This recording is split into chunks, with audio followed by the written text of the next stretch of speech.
अभी देखते हैं यहाँ पे ये वाला क्वेश्चन। यहाँ पे हमको सेल्फ GMD निकालना है, ठीक है। तो पहला वाला कंडक्टर है उसका जो खुद का रेडियस होगा GMR वो लिखेंगे, और फिर इन दोनों के बीच का डिस्टेंस S है, ठीक है। फिर इसके बीच का डिस्टेंस √2S है, और इसके बीच का डिस्टेंस S है, ठीक है।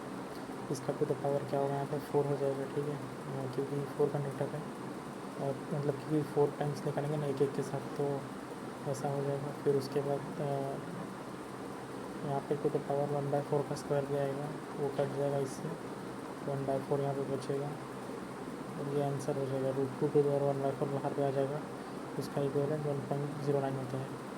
अगर बंडल ऑफ 7 कंडक्टर है, ठीक है, तो उसका हम लोग डायरेक्ट याद लिखेंगे 2.177 इंटू R। उसके बाद बंडल कंडक्टर का एडवांटेज क्या होता है वो देखते हैं। बंडल कंडक्टर से क्या होता है कि जो GMR है या सेल्फ GMD है वो इंक्रीज़ हो जाता है।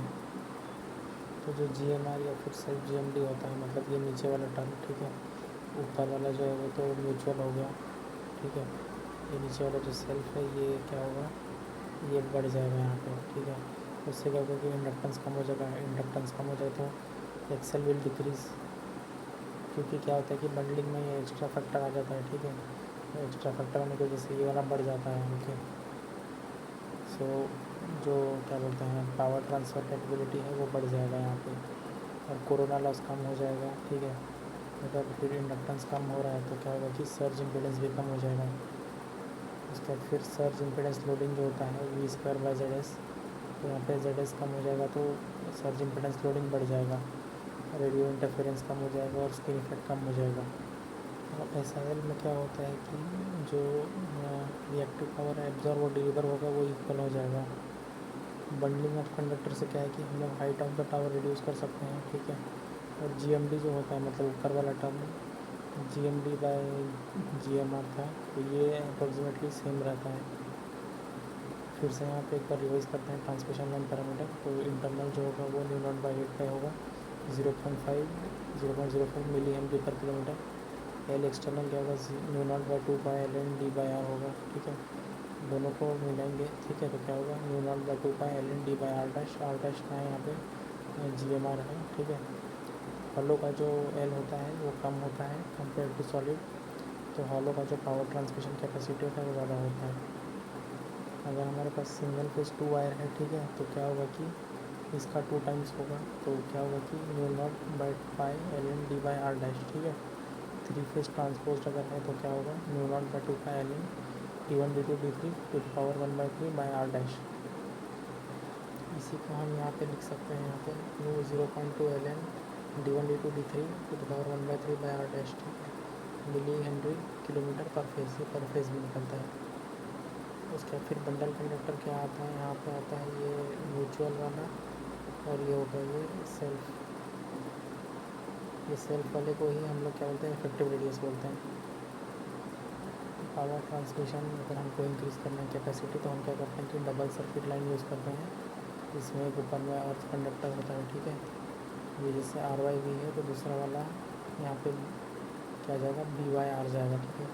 टॉप मोस्ट कंडक्टर जो है वो अर्थ कंडक्टर होता है, ठीक है। Earth conductor is use for protection from direct lightning stroke. यहाँ पे क्या होगा कि DS जो है वो इंक्रीज़ हो जाएगा, ठीक है।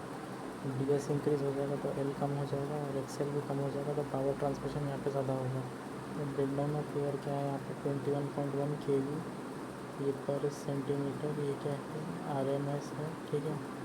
या फिर क्या है कि 30 kV पर सेंटीमीटर पीक।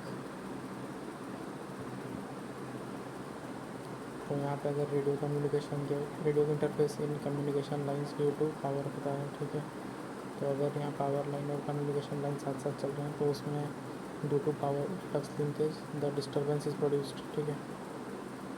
तो इसी को रेडियो इंटरफेस को एलिमिनेट करने के लिए हम लोग ट्रांसपोज करते हैं।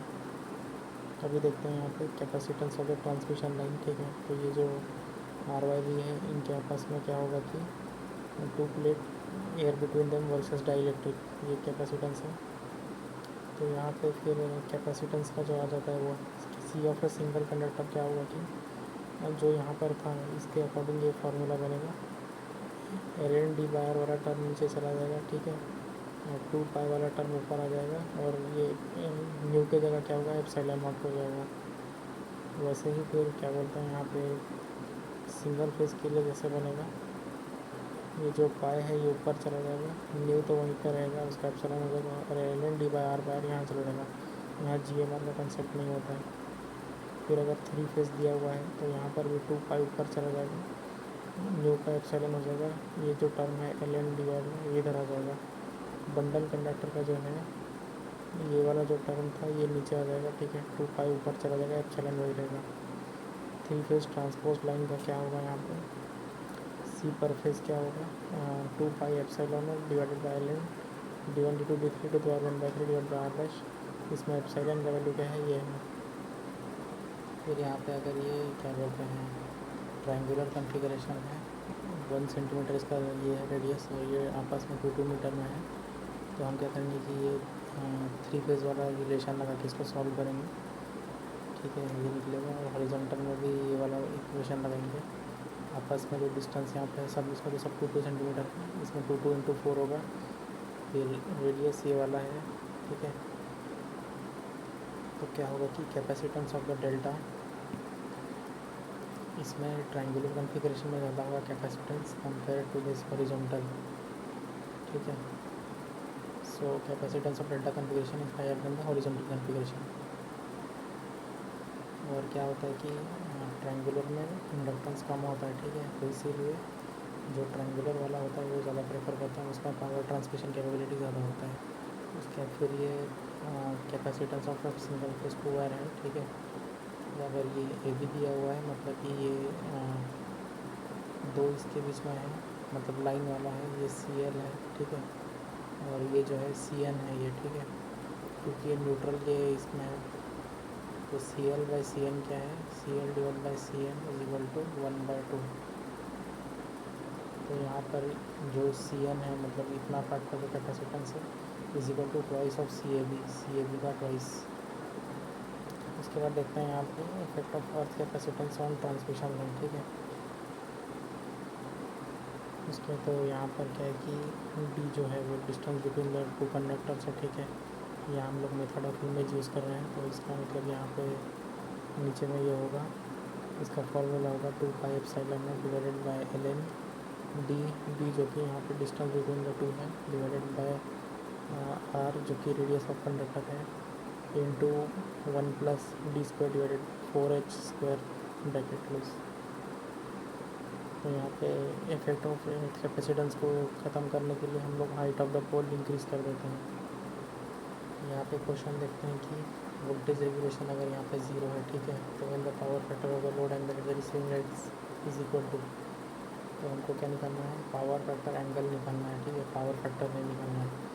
तो यहाँ वोल्टेज रेगुलेशन तो 0 है और ये 0 कब होता है, ये लीडिंग में होता है, तो यहाँ माइनस होगा, ठीक है। तो R cos phi is equal to XL sin phi, ठीक है, तो tan phi is equal to R divided by XL, तो ये क्या होगा tan inverse R by XL, ये जो आंसर है। उसके बाद देखते हैं पावर सिस्टम ट्रांजिएंट, ठीक है, तो लाइटनिंग सर्ज और स्विचिंग सर्ज ये 2 ट्रैवलिंग वेव बनाता है। इसका स्पीड होता है 200 kilometre to 250 kilometre microsecond. इसका वेलोसिटी ऑफ लाइट जो होता है वो बल्कि इतना होता है, ठीक है। जो ट्रैवलिंग वेव होता है उसका वेलोसिटी ये होता है Vm sin omega t plus minus propagation constant in 2x, ठीक है। t जो है टाइम, d डिस्टेंस है, ठीक है। The transient occurs in power system for very short time, millisecond to second duration, but the study is important. अभी देखते हैं यहाँ पे टाइप्स ऑफ ट्रैवलिंग वेव क्या है, इंसिडेंट वेव, रिफ्लेक्टेड वेव और ये ट्रांसमिटेड या रिफ्लेक्टेड वेव जो कि आगे चला जाता है पावर सिस्टम में, मतलब कि लोड में जो चला जाता है वो। तो सपोज़ ये यहाँ पे OH लाइन है और यहाँ पे केबल है, ठीक है, तो क्या होगा कि ये जो इंसिडेंट वेव है इसको डिनोट करते हैं V और I से, ठीक है। तो जो रिफ्लेक्टेड लाइट है, रिफ्लेक्टेड वेव है जो कि यहाँ से लग के वापस आ गया, उसको कैसे बोलेंगे, V' I' से बोलेंगे। और जो ट्रांसमिटेड वेव है उसको V' I I', ये ZS है ओवरहेड लाइन का, ये केबल है ZL का, ठीक है। जो वेलोसिटी ऑफ द सर्ज है वो कितना है 200 किलोमीटर टू 250 किलोमीटर पर मिली सेकेंड, ठीक है।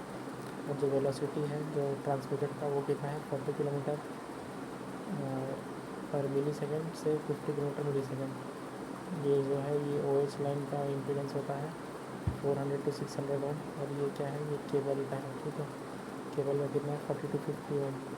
अभी अगर हम लोगों को इंसिडेंट वेव का हमको करंट निकालना है तो voltage and current signal travelling from source to load क्या होगा, I is equal to voltage divided by ZS। ZS क्या है यहाँ पे, ये OH लाइन का है, ठीक है। फिर रिफ्लेक्टेड वेव क्या होगा, voltage and current travelling from load to source, load से जो सोर्स पे चला गया, ठीक है।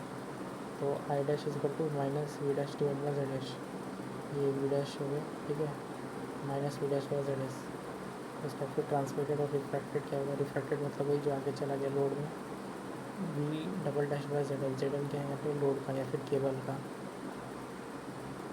उसके बाद यहाँ पे आता है ट्रांसमिशन कोएफिशिएंट ऑफ वोल्टेज, मतलब कि जो चला गया ना लोड में, जो चला गया, तो लोड में कितना जा रहा है हमारा, V डबल डैश जा रहा है, तो ये V double dash divided by V हो गया, ठीक है। फिर ट्रांसमिशन कोएफिशिएंट ऑफ करंट मतलब क्या है, करंट जो लोड में चला गया I double dash divided by I, वो यहाँ पे होगा, ठीक है। उसके फिर reflection coefficient of voltage, reflection मतलब क्या, जो लोड से लग के इधर आ गया, V dash divided by V, ठीक है। ये वोल्टेज का है इसीलिए V dash divided by V।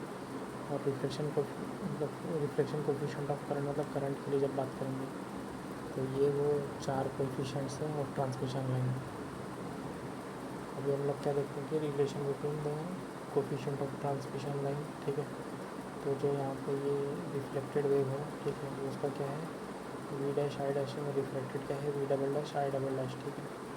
तो जो V आ रहा है यहाँ पे वो is equal to minus of V dash, क्योंकि ये मतलब रिफ्लेक्ट होकर वापस जा रहा है, minus V dash plus V double dash, ठीक है। तो V डबल डैश जो यहाँ पर जा रहा है reflected is equal to incident plus reflected, ठीक है। उसका फिर जो रिफ्लेक्टेड करंट होगा, मतलब बेसिकली जो जा रहा है वो is equal to incident plus reflected वाला रहेगा, is equal to V double dash. और यही सेम करंट में भी रहेगा, ठीक है, जैसा यहाँ पर लिखा हुआ है। तो हम लोग को पता है कि ये जो V डैश मतलब ये वाला था जो रिफ्लेक्टेड है is equal to reflected plus incident है, तो हम क्या करेंगे कि इसमें ही बस नीचे में V को डिवाइड कर देंगे, ठीक है, वोल्टेज को। कौन सा वाला वोल्टेज, जो इंसिडेंट वाला वोल्टेज है वो वाला, ठीक है। तो क्या होगा कि ये किसका होगा, ये रिफ्लेक्टेड या फिर ट्रांसमिटेड वाला होगा कोएफिशिएंट, और ये क्या हो गया, रिफ्लेक्शन वाला हो गया। तो हमको मिल गया TV is equal to 1 plus RV, ठीक है। तो transmission coefficient of voltage is equal to 1 plus reflection coefficient of the voltage का हो जाएगा, ठीक है। फिर करंट का भी वैसे ही निकल जाएगा, TI is equal to 1 plus RI हो जाएगा। यहाँ पे RI जो है वो क्या है, करंट रिफ्लेक्शन कोएफिशिएंट है, ठीक है, करंट रिफ्लेक्शन कोएफिशिएंट है, ठीक है। तो RI मतलब कि जो करंट रिफ्लेक्ट हुआ है वो डिवाइडेड बाई इंसिडेंट करंट। तो जो रिफ्लेक्टेड करंट है उसका क्या होगा, minus V dash by ZS, क्योंकि ये रिफ्लेक्टेड है, बाउंस बैक हो रहा है, और ये V डिवाइडेड बाई ZS है, ठीक है। तो यहाँ ZS कट जाएगा, तो reflection coefficient is equal of current is equal to minus V dash by V, which is equal to RI is equal to minus RV। तो यहाँ पे ये फिर अभी 3 रिलेशन बन गया है, TV is equal to 1 plus RV, TI is equal to 1 plus RI, और RV is equal to minus RI। अभी यहाँ पर ये वाला जो दिया हुआ है, ठीक है, तो ये यहाँ पर ये ZS है और ये ZL है, ये सोर्स का हो गया, ये लोड का हो गया। तो हमको पता है कि V double dash is equal to V plus V dash है, ठीक है। V ये और ये V डैश इधर से, ठीक है, ये हो गया करंट का, ये हो गया, ठीक है। उसके बाद ये जो था इक्वेशन, इसी में हम क्या करेंगे कि रिस्पेक्टिव जो जो इम्पीडेंस आ रहा है वहाँ पे उसको डिवाइड कर देंगे यहाँ पे। जैसे कि V यहाँ पर से आ रहा था तो यहाँ पे ZS डिवाइड होगा, V डैश भी यहीं पे आएगा, उसको भी ZS ही मिलने वाला, तो वहाँ पर भी वो डिवाइड कर देंगे हम ZS को, ठीक है। तो उसके बाद ये वाला इक्वेशन हमारे पास बन गया, ये 2 हो गया। अभी क्या करेंगे 1 प्लस 2 कर देंगे, ठीक है। तो V डबल डैश कॉमन हो जाएगा, 1 plus ZS divided by ZL। तो बेसिकली क्या होगा कि ये दोनों इक्वेशन में ये जो माइनस V डैश है वो कट जाएगा, हमको इतना मिलेगा, ठीक है। तो रीअरेंज करने से जो ये रिफ्लेक्ट ट्रांसमिशन कोफिशिएंट है या रिफ्रैक्शन कोफिशिएंट है, उसका वैल्यू क्या निकलेगा 2ZL divided by ZL plus ZS। उसके बाद हमको पता है कि जो ये यहाँ पे RV होता है, ये वाला रिलेशन है TB और RV के बीच में, ये TB हो गया, ठीक है। तो इसको हम जब सॉल्व करेंगे, ठीक है, RV is equal to 2 into ZL divide by ZL plus ZS minus 1, तो हमको ये मिल जाएगा, ये किसका वैल्यू होगा, ये होगा RV का वैल्यू, ऊपर में ZL माइनस ZS और नीचे में ZL प्लस ZS। तो यहाँ पे क्वेश्चन दिया हुआ है कि सर्ज ऑफ 100 kV एंटर हो रहा है, ठीक है, और ये ट्रांसमिशन लाइन है, ठीक है, और सर्ज इम्पीडेंस इसका है 400 ohm and travel around the cable with surge impedance 50, ये केबल का 50 है, ठीक है। तो हमको यहाँ पे क्या करना है, find the transmitted voltage in the cable, ठीक है। तो हमको पता है कि transmitted voltage in the cable निकालना है, तो हमको क्या यूज़ करना होगा, यहाँ पे जो रिफ्रैक्टेड कोएफिशिएंट है उसको यूज़ करना पड़ेगा, TB यूज़ करना पड़ेगा। TB इज इक्वल टू क्या होता है, V double dash divided by V, which is equal to 2 into ZL divided by ZL plus ZS होता है, ठीक है। तो ये ZL यहाँ पे कितना है, 50 है, 50 हम यहाँ लिख देंगे, और नीचे में इन दोनों का सम 450 हो जाएगा। अभी इसमें हम क्या करेंगे, 100 इंटू कर देंगे, ठीक है। तो 2 इंटू 50 डिवाइड बाई 450 ये हो गया, इसमें अभी 100 कर दिया है, तो ये ट्रांसमिटेड वोल्टेज हमको मिल गया है, ठीक है। अभी अगर हमको रिफ्रैक्शन वोल्टेज निकालना है, ठीक है, तो ये क्या करेंगे हम लोग की, तो ये जो रिलेशन था, ठीक है, हमको पता है कि V double dash is equal to incident voltage plus reflected voltage, ठीक है। तो ये जो V डबल डैश है वो हम यहाँ डाल देंगे, 22.22 minus 100 is equal to V reflected voltage, तो ये रिफ्लेक्टेड वाला मिल जाएगा। तो केबल का एडवांटेज क्या होता है कि वो वेलोसिटी ऑफ सर्ज रिड्यूस कर देता है और मैग्नीट्यूड ऑफ सर्ज भी रिड्यूस कर देता है।